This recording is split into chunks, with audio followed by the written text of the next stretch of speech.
Alors ce matin, on va parler d'un thème dont on ne parle pas tous les jours. Et on va faire un peu d'eschatologie. L'eschatologie, c'est l'explication des Écritures concernant la fin des temps. L'étude des prophéties de la fin des temps. On sera obligé, par rapport au thème qu'on va traiter, de passer un peu par ça, sans compliquer les choses. Et ce message, je le partagerai en deux volets. Un aujourd'hui et l'autre la semaine prochaine, si Jésus n'est pas revenu. Si Jésus est revenu, l'eschatologie, elle sera accomplie en ce qui nous concerne. Et puis on sera avec le Seigneur, et là-haut, on n'aura plus besoin d'être enseigné, parce qu'on sera, comme la multitude, des rachetés, on bénira Dieu. Mais s'il n'est pas revenu, on achèvera le message la semaine prochaine. Alors avant de faire une lecture, je vais juste rappeler un principe. Le thème, c'est l'Israël de Dieu. Vous l'avez écrit dans votre Bible, je l'ai écrit dans ma Bible à une seule reprise. C'est dans l'épître de Paul aux Galates. L'Israël de Dieu. Et il faut que nous comprenions ce que c'est. Et pour cela, avant de développer ce thème, il y a une chose que j'aimerais juste simplement rappeler. Vous suivez les actualités. Il est important de souligner la pertinence des actualités géopolitiques autour d'Israël. Il faut que nous puissions vraiment être attentifs. Je ne dis pas que nous vivrons et s'accompliront sous nos yeux toutes les prophéties. C'est impossible, puisqu'il y en a qui s'accomplissent en ce moment même, il y en a qui vont s'accomplir durant notre vie, si nous vivons encore un peu de temps, et puis il y en a qui s'accompliront bien après. Et puis, dans les prophéties bibliques, il y a aussi des accomplissements partiels. C'est-à-dire que certaines parties des prophéties sont accomplies et d'autres parties restent à s'accomplir. Donc vous voyez, c'est pas évident. Que Dieu nous aide. Mais concernant l'actualité géopolitique de notre monde, le point central, l'épicentre, c'est Israël. Dans cette semaine passée, qui vient de s'écouler, une coalition de plusieurs pays du continent sud-américain, avec le Brésil en tête de liste, ont déclaré leur ferme opposition à Israël quant aux frappes aériennes sur Khan Younes, sur Gaza, sur toutes ces villes de Palestine, en la comparant, Israël, aux nazis de la Deuxième Guerre mondiale. Vous avez entendu ces informations ? Donc en comparant, c'est un incident diplomatique, mais plus que cela, ça s'inscrit déjà dans l'esprit prophétique. Accusant Israël d'être comme les nazis de la Seconde Guerre mondiale, en l'accusant de pratiquer un génocide dans la guerre que l'État hébreu mène en ce moment contre le Hamas palestinien. Si plusieurs nations continuent de soutenir à tous les niveaux l'État d'Israël, et la France soutient Israël, on le sait, on peut se poser la question de savoir jusqu'à quand. Jusqu'à quand ? D'autres nations, proches ou lointaines géographiquement, déclarent ouvertement leur opposition à Israël. Et on sait que tous les pays limitrophes, à commencer par l'Iran, déclarent ouvertement son opposition et aimerait bien rayer de la carte, exterminer, rayer, balayer ce pays. Cependant, Dieu veille quand même sur ce pays. Ce n'est pas sans rappeler, pour les plus anciens parmi nous, vous l'avez connu, moi j'étais pas né, mais vous étiez né, la guerre des 6 jours. La guerre appelée la guerre éclair. Le 5 juin 1967, l'armée israélienne va détruire au sol en quelques heures la quasi-totalité de l'aviation égyptienne. Elle entre en guerre simultanément avec l'Égypte au sud, la Jordanie à l'est et la Syrie au nord. 3 pays, 3 grands pays, beaucoup plus grands qu'Israël. Et elle entre simultanément en guerre. Placée sous le commandement du général Yitzhak Rabin, elle remporte en 6 jours la victoire sur tous ses fronts. On voit donc que la prophétie du prophète Zacharie, chapitre 12, elle est déjà, depuis avant, entrée partiellement dans son accomplissement, et les événements qui se déroulent aujourd'hui sous nos yeux ne sont que les prémices de ce qui arrivera après l'enlèvement de l'Église. Quelle est cette prophétie ? Je lis pour vous les 3 premiers versets du chapitre 12 de Zacharie. Oracle Parole de l'Éternel sur Israël, ainsi parle l'Éternel qui a étendu les cieux et fondé la terre et qui a formé l'esprit de l'homme au-dedans de lui. Merveilleuse cette introduction de la prophétie. Et il est dit, voici, je ferai de Jérusalem une coupe d'étourdissement pour tous les peuples d'alentour et aussi pour Juda dans le siège de Jérusalem. En ce jour-là, je ferai de Jérusalem une pierre pesante pour tous les peuples. Tous ceux qui la soulèveront seront meurtris, et toutes les nations de la terre s'assembleront contre elle. Amen. Toutes les nations de la terre s'assembleront contre elle. Aujourd'hui, nous avons des grandes puissances qui soutiennent Israël et le déclarent, d'autres s'y opposent et le déclarent. Jusqu'à quand le soutien des nations sera apporté à Israël? Nous ne le savons pas, mais nous savons qu'un jour, comme il est écrit, toutes les nations s'assembleront contre elle. Donc ce que nous voyons là, ce sont les prémices. Mais ça doit nous impacter, nous sensibiliser et nous montrer que le Dieu en qui nous croyons, la parole qu'il nous a donnée dans laquelle on croit, elle est vraie. Elle est vraie. Et les actualités, il ne faut pas se nourrir à outrance d'actualités. Il faut juste s'informer un minimum pour faire le parallèle. Et c'est très captivant d'ailleurs. Je trouve que c'est très motivant, très intéressant de faire le parallèle entre les prophéties et l'actualité qui se déroule. Ça nous tient en haleine. Ça nous tient sur le qui-vive. Ça nous tient en éveil. Amen. Dieu déclare aussi « Je ferai de Jérusalem une pierre pesante pour tous les peuples. On essaiera de soulever la pierre, mais à cause de son poids extraordinaire, elle échappera des mains de celui qui l'aura saisie et le blessera grièvement. » Si la fin du chapitre 12 de Zacharie nous parle particulièrement de deuil, si vous le lisez, vous verrez, alors il est de notre choix, et c'est un choix important, de pleurer au Seigneur pour nos péchés avant qu'il revienne.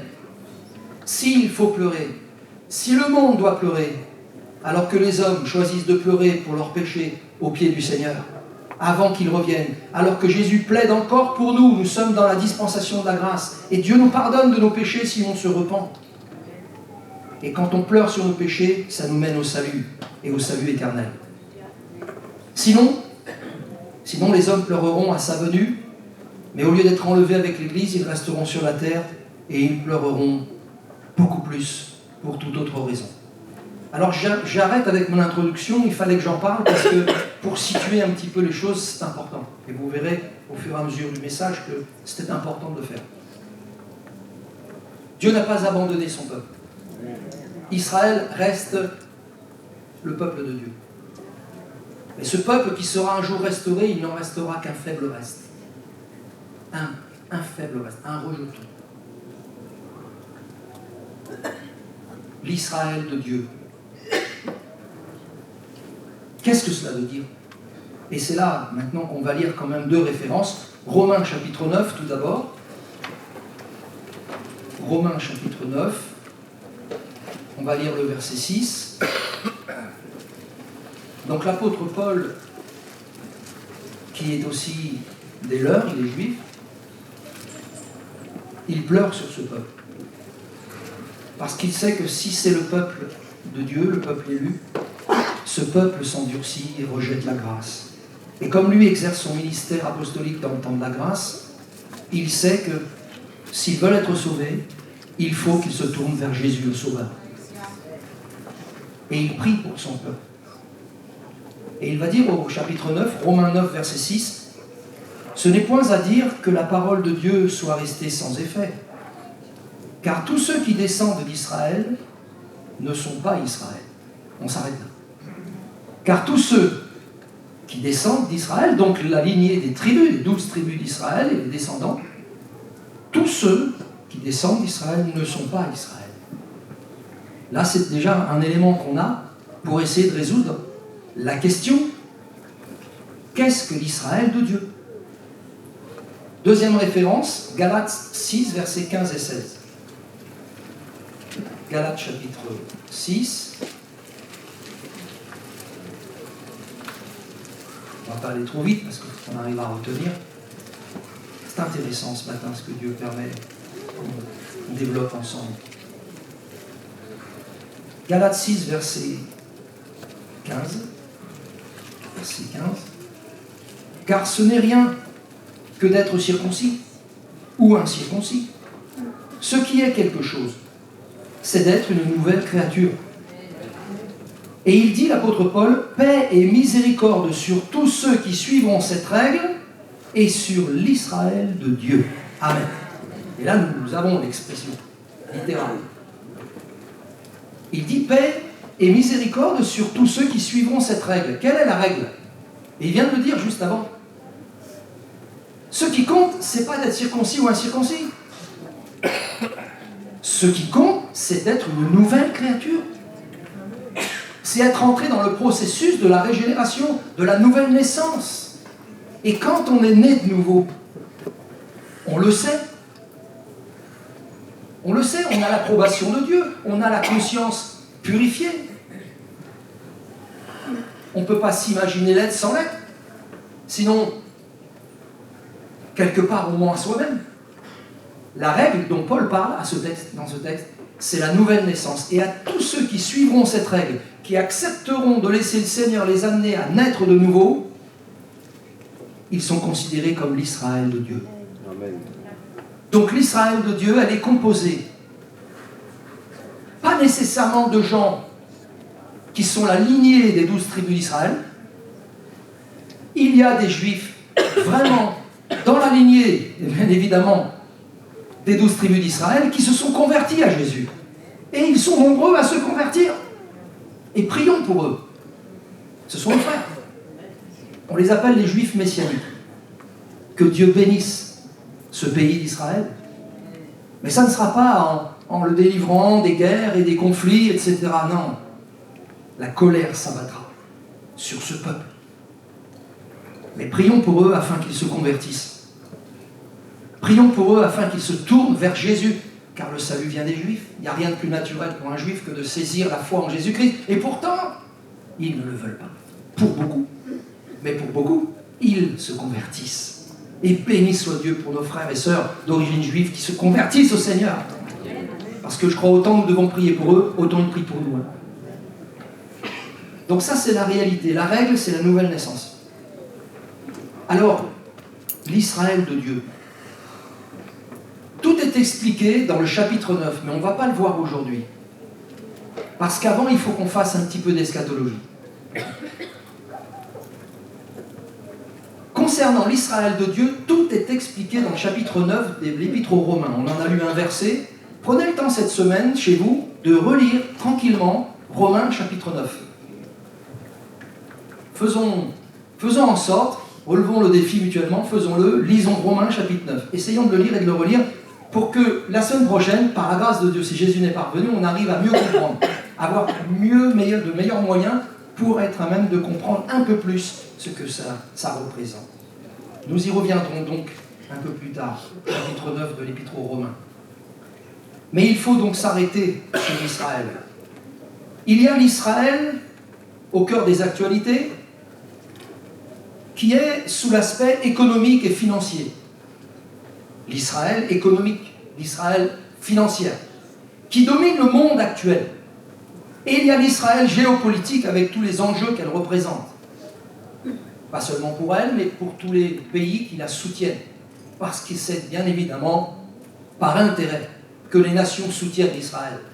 Ce n'est pas pour une autre raison, excepté le fait que Dieu veille à cela pour l'instant, afin que s'accomplisse son plan. Mais, regardons Israël du côté économique et financier. Nos amis juifs de notre siècle, même des siècles avant, sont implantés depuis longtemps dans le monde financier et économique et politique de notre monde, n'est-ce pas? Ils exercent une grande influence sur le côté monétaire, boursier, économique, financier. Oui, ce sont eux qui sont la tête. D'ailleurs, Dieu avait dit, je ferai de toi la tête et non la queue. Donc on sait très bien qu'ils ont cette influence. Souvent les gens dénigrent cela, ouais, ils se moquent, Non, c'est un fait. Nous on l'accepte, c'est comme ça. Et puis dans le monde politique, frères et sœurs, on voit les grandes puissances, celles de l'Est, celles de l'Ouest, se confronter, l'Europe au milieu. Mais en réalité, à la tête de ces grands gouvernements et des États-Unis et de la Russie, ce sont aussi des hommes influents d'origine juive. Donc, que ce soit le domaine géopolitique, que ce soit le domaine économique ou financier, la réalité, elle est là, sous nos yeux. On ne va pas s'attarder là-dessus, mais dans notre génération, Israël en tant que nation est-elle vraiment l'Israël de Dieu, tel que Paul en parle dans ce texte?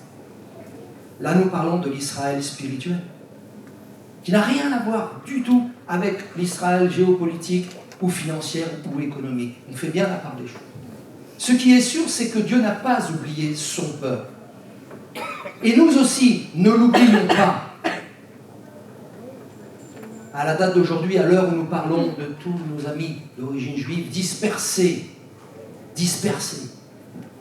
Mais Dieu est en train aussi d'accomplir tous les volets de ses promesses, et l'Aliyah, le retour, se fait.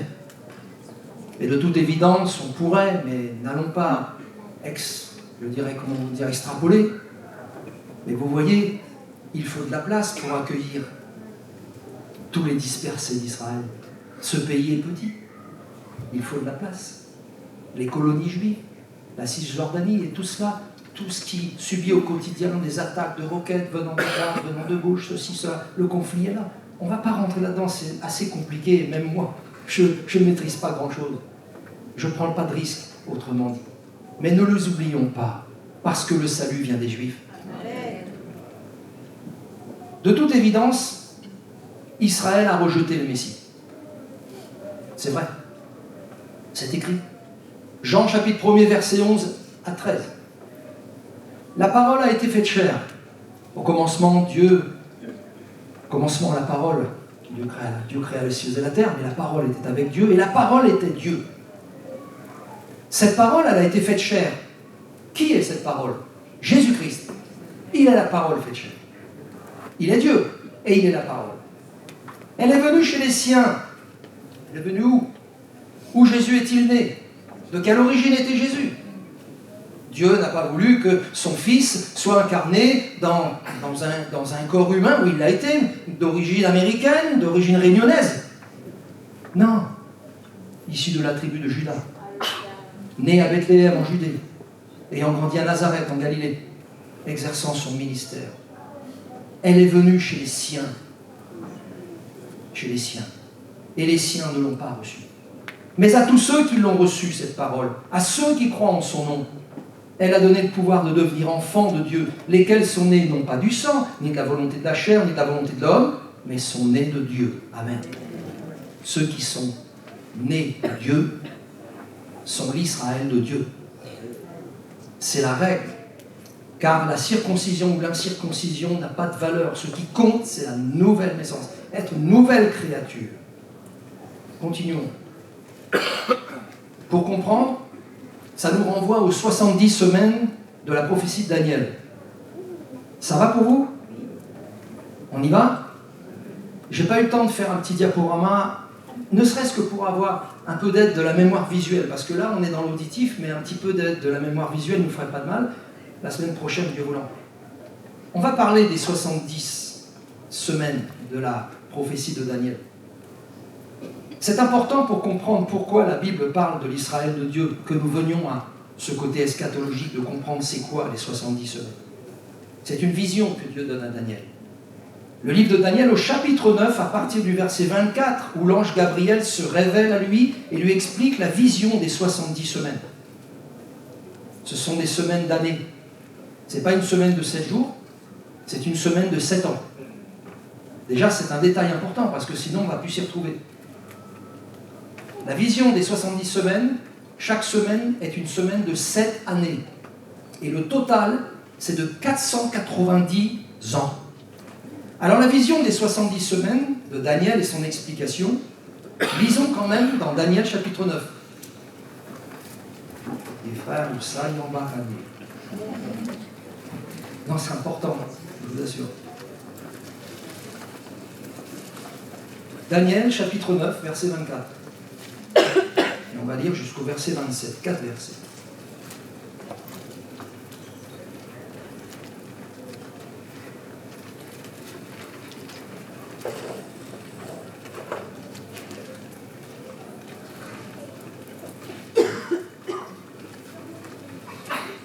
Daniel 9, c'est 24. 70 semaines ont été fixées sur ton peuple et sur ta ville sainte pour faire cesser les transgressions et mettre fin au péché, pour expier l'iniquité et amener la justice éternelle, pour sceller la vision et le prophète, et pour oindre le Saint des Saints. Sache-le donc et comprends. Depuis le moment où la parole a annoncé que Jérusalem sera rebâtie jusqu'à loin au conducteur, il y a 7 semaines. Dans 62 semaines, les places et les fossés seront rétablis, mais en des temps fâcheux. Après les 62 semaines, un oint sera retranché et il n'aura de successeur. Il n'aura pas de successeur.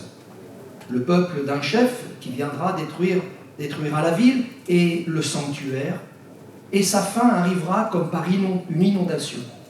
Il est arrêté que les dévastations dureront jusqu'au terme de la guerre. Il fera une solide alliance avec plusieurs pour une semaine, et durant la moitié de la semaine, il fera cesser le sacrifice et l'offrande.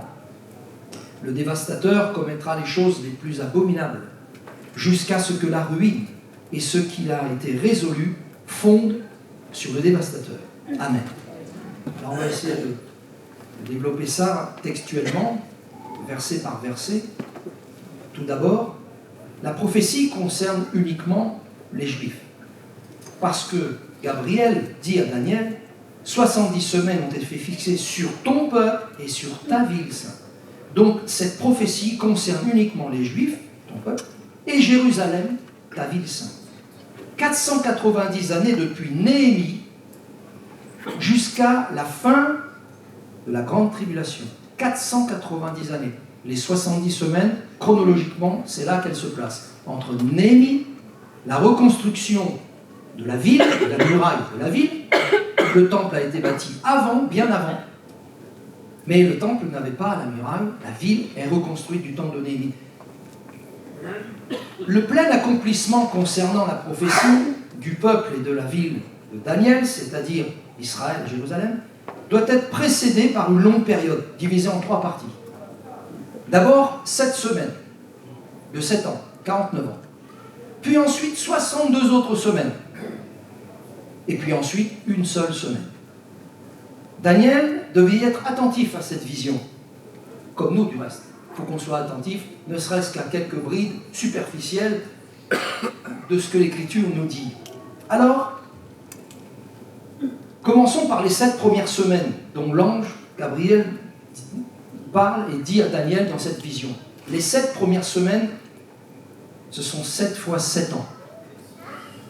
Et il est dit, sache-le donc et comprends, depuis le moment où la parole a annoncé que Jérusalem sera rebâtie jusqu'à loin au conducteur, il y a 7 semaines.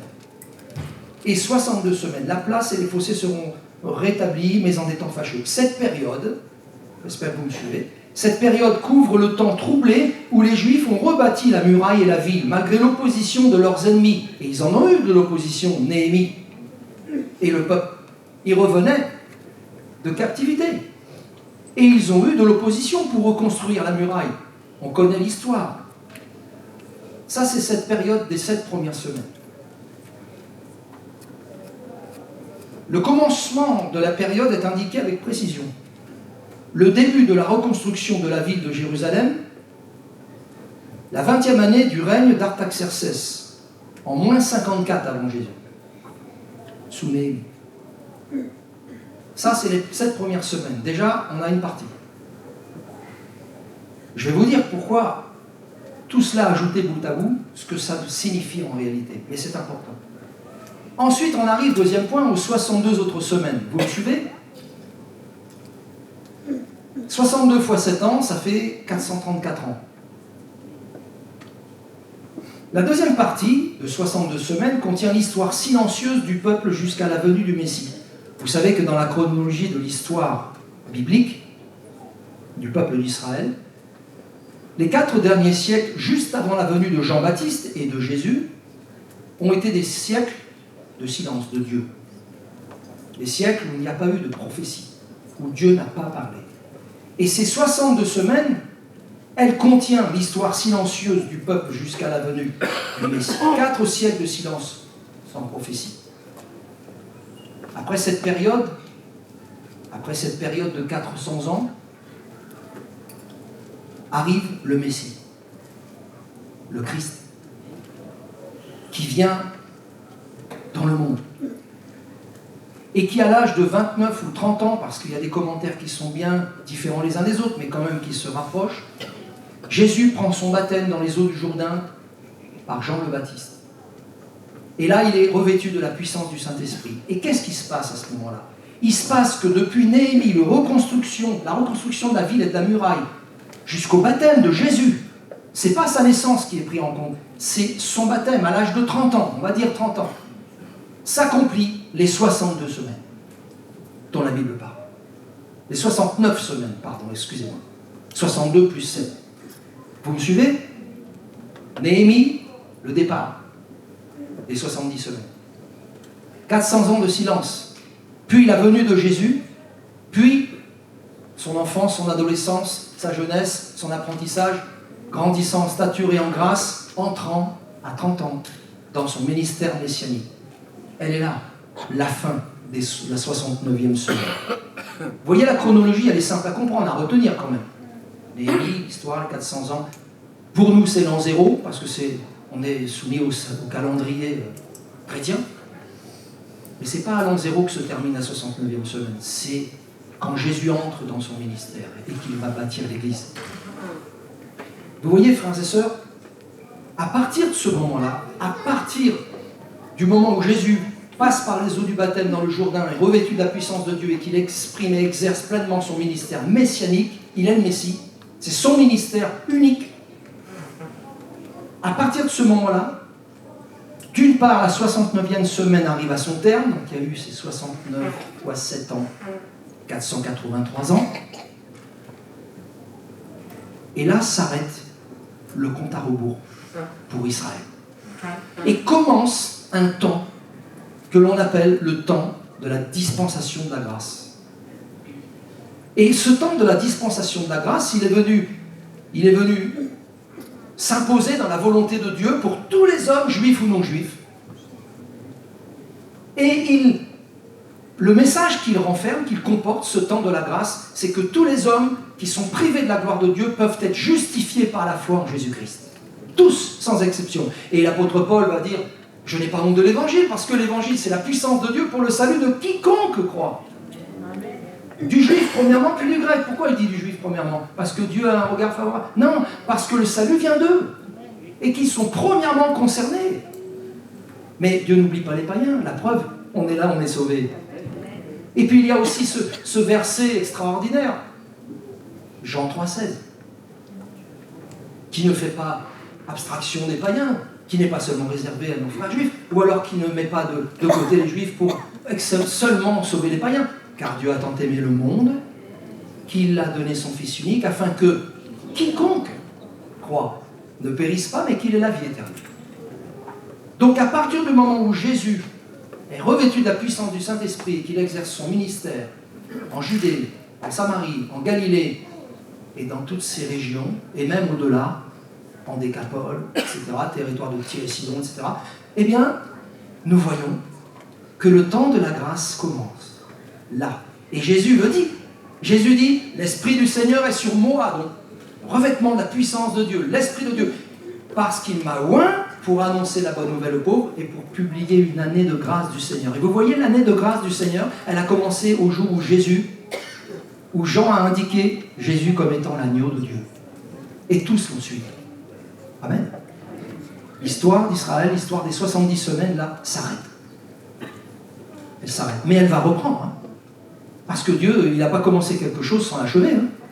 Il n'a pas donné une vision à Daniel en son temps pour que ça soit inachevé. Seigneur, la 70e semaine, elle est où? Elle est passée où?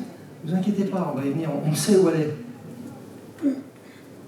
Néhémie, qui revient, qui rebâtit, commence les 70 semaines. L'œuvre est achevée. La muraille, elle est relevée en combien de temps? C'est pas en années. Combien de temps? Combien de jours? Allez, je vous donne un détail. Combien de jours il a fallu pour construire la muraille? Pour réparer la muraille? Savez-vous? 52. 52 jours. Ils ont mis du cœur à l'ouvrage. Hein. Ah oui, ils en ont mis du cœur à l'ouvrage. Parce que c'était l'œuvre de Dieu. Et puis, les 400 ans de silence. La naissance de Jésus. Et puis, là, le jour où il apparaît et il se fait baptiser. Là, nous avons exactement les 69 semaines. Jésus a exercé son ministère, il allait de lieu en lieu.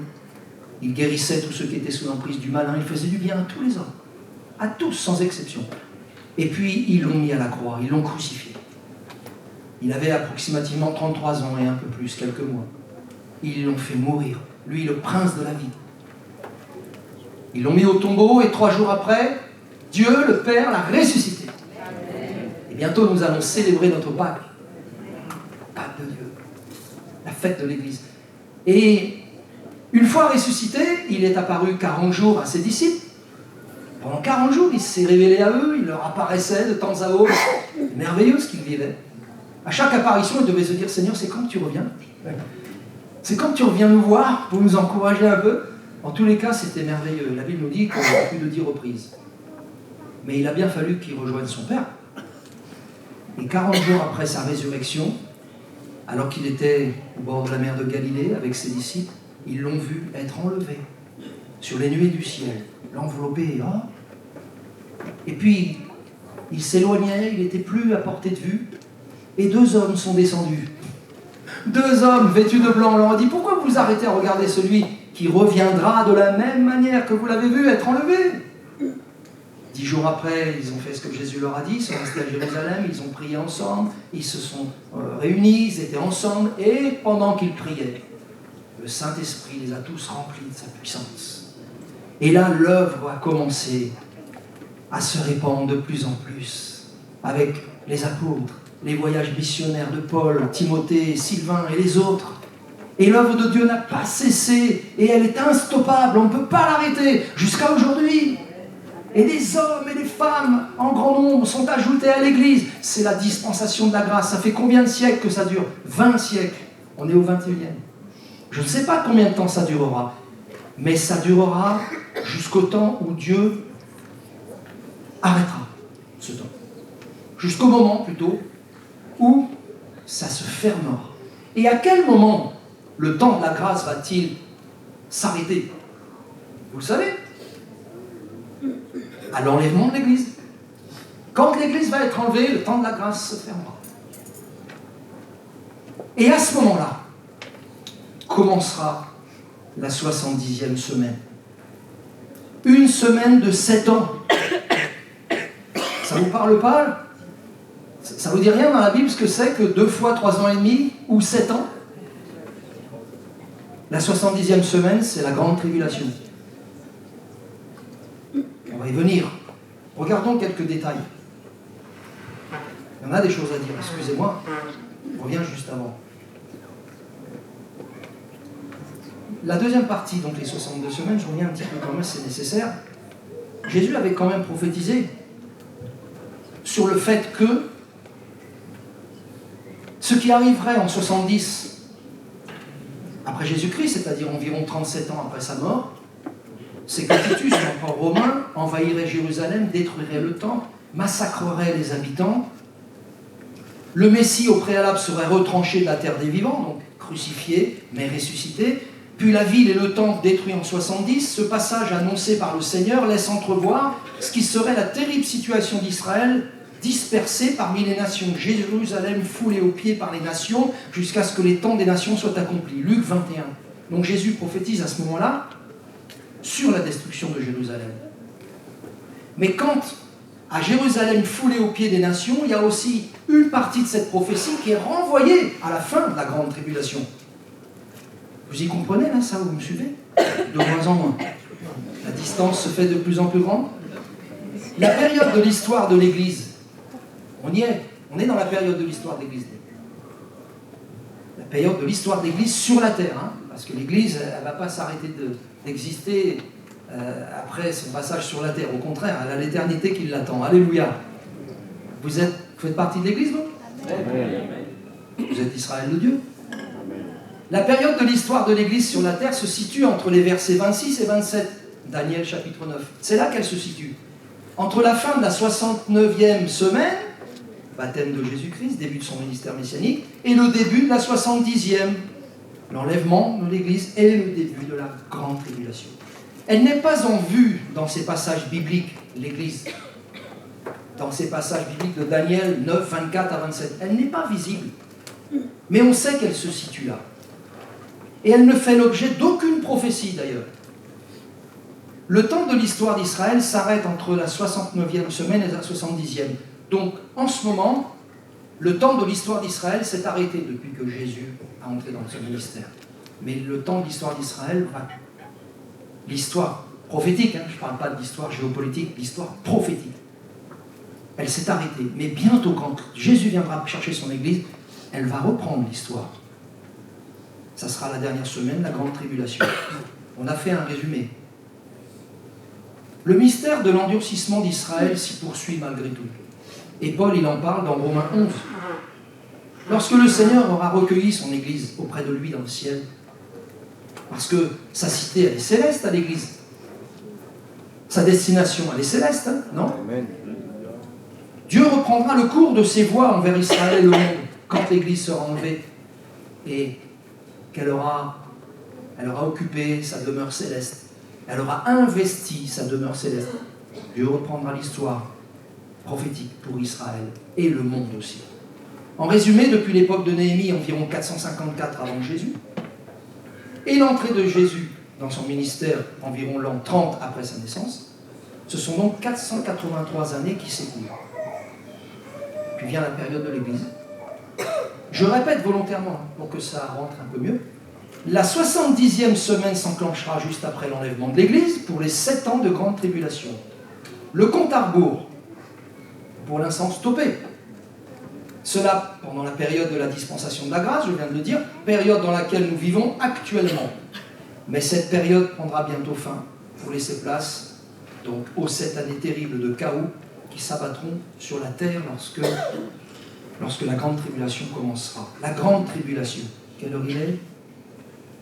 Il est moins 10. Vous me laissez 10 minutes ? Je sais que ça vous captive, on peut aller jusqu'à midi. Non, je plaisante. La grande tribulation. Verset 27 du chapitre 9 de Daniel, on l'a lu tout à l'heure. Il fera une solide alliance avec plusieurs pour une semaine. La grande tribulation. Et durant la moitié de la semaine, première partie, les 1260 jours, 3 ans et demi, il fera cesser le sacrifice et l'offrande. Une alliance sera faite. Et le sacrifice et l'offrande aura cessé.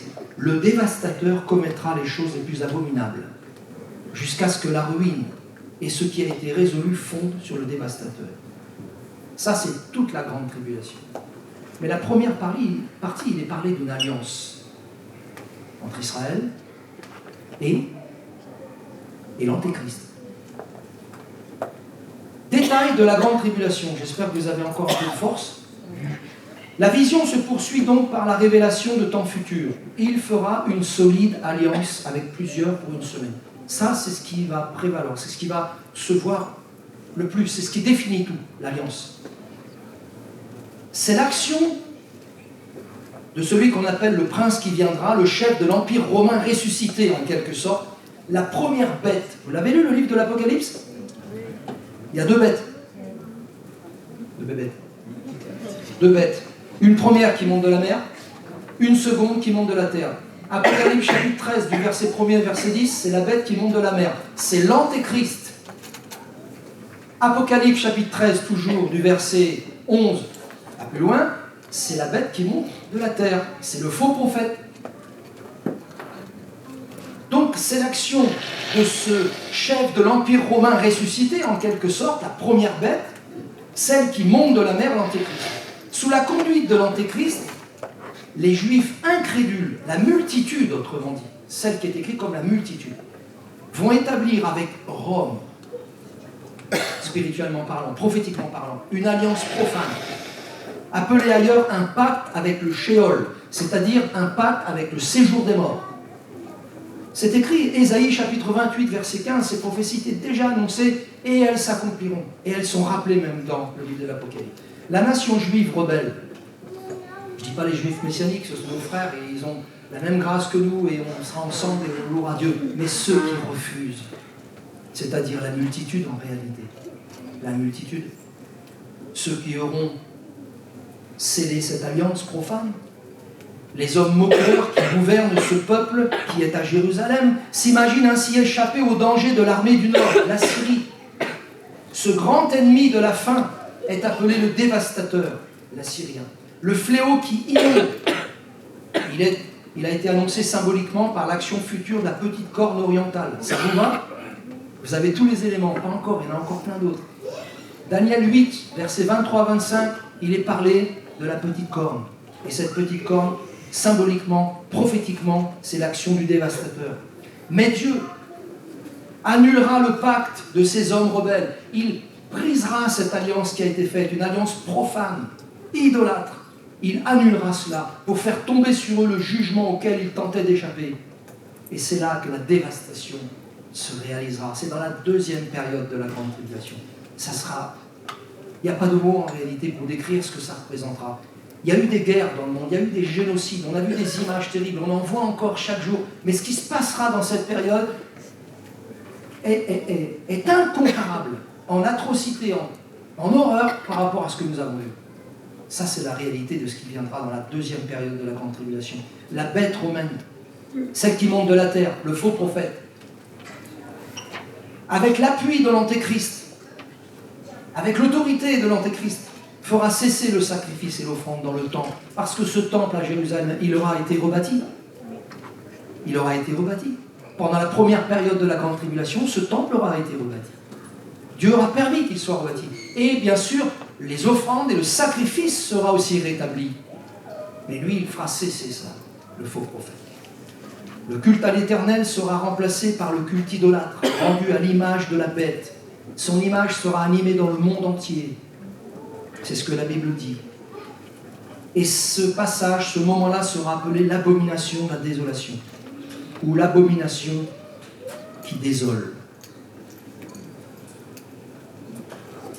Cette idolâtrie future se développera à l'instigation et sous la protection des autorités politiques et religieuses, c'est-à-dire l'ordre mondial, la religion unique. Ça vous parle aussi. Tout ça, ça sera sous la protection de ces autorités. Elle provoquera des jugements divins, cette désolation. Et Dieu se servira de l'art syrien, de l'ennemi du Nord, pour détruire. Quel terrible moment, n'est-ce pas, de l'histoire d'Israël? Elle est à venir. Elle fait partie de la 70e semaine. Nous, qui sommes dans le temps de la grâce, on aura réchappé à tout ça. Mais s'il y en a qui se refusent à croire en Jésus-Christ et à se repentir de leurs péchés et à s'humilier devant lui et accepter son amour, s'il y en a qui s'endurcissent malgré tout,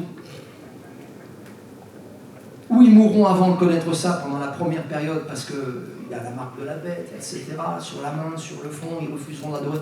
Mais voyez, sinon, d'une manière ou d'une autre, ils mourront. Et ils mourront doublement.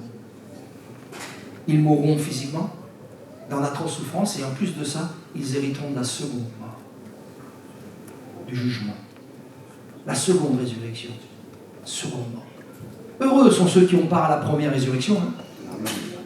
Savons-nous que nous avons part à la première résurrection? Amen. Alléluia, frères et sœurs. Ça sera un terrible moment pour l'histoire d'Israël. L'abomination, c'est l'idolâtrie. La désolation, ça sera le jugement de Dieu. Le moyen du dévastateur, l'Assyrien, sur la pauvre, désolée Jérusalem. Le jugement est assimilé à un acte de consumer. Comment? Comme brûlé par le feu. S'accomplit selon un décret divin, Ésaïe 10, verset 23. Et puis la ruine fondra sur le dévastateur, parce que le Seigneur aussi le détruira. Et il est dit dans Ésaïe 10, 25, encore un peu de temps et le châtiment cessera, c'est-à-dire la colère de Dieu se sera abattue, mais elle cessera. Puis la colère de Dieu se tournera contre lui pour l'anéantir. Je vous ai donné, frères et sœurs, juste les grandes lignes, mais il fallait qu'on fasse un petit peu d'eschatologie pour comprendre maintenant où ça nous amène et qui nous sommes dans le temps de la grâce. Nous sommes l'Israël de Dieu. Nous ne sommes pas destinés à la colère, mais à l'acquisition du salut en Jésus-Christ. Amen. Nous ne sommes pas destinés à connaître ces événements. Rien que de les lire, ça fait froid dans l'eau. Mais ce qui est sûr et certain, c'est que ça doit susciter la crainte dans notre cœur. Il faut vraiment marcher avec Dieu au sérieux. Parce que le Seigneur, il est à la porte. Parce qu'il revient de manière inopinée. Ça peut se faire dans même pas une minute, ça peut se faire dans encore quelques siècles. Personne ne le sait. Mais est-il important de considérer ces choses? C'est pas pour un enrichissement intellectuel. On n'a pas besoin de ça. On a l'Esprit de Dieu et lui, il nous enseigne tout. Alléluia. Amen. Mais ce que l'on a besoin, c'est de dire, mais ce qui va se passer, ce qui se passe, l'histoire des 70 semaines, l'interruption à la 69e, la venue de Jésus, son ministère, l'Église, les hommes et les femmes qui se convertissent, dont nous faisons partie. Et puis l'enlèvement, c'est l'événement qui nous concerne, ça. La 70e semaine, moi, je n'ai pas envie qu'elle me concerne, hein. Mais il fallait quand même la poser, parce que d'une part, ça nous permet de renouveler notre consécration et notre crainte de Dieu.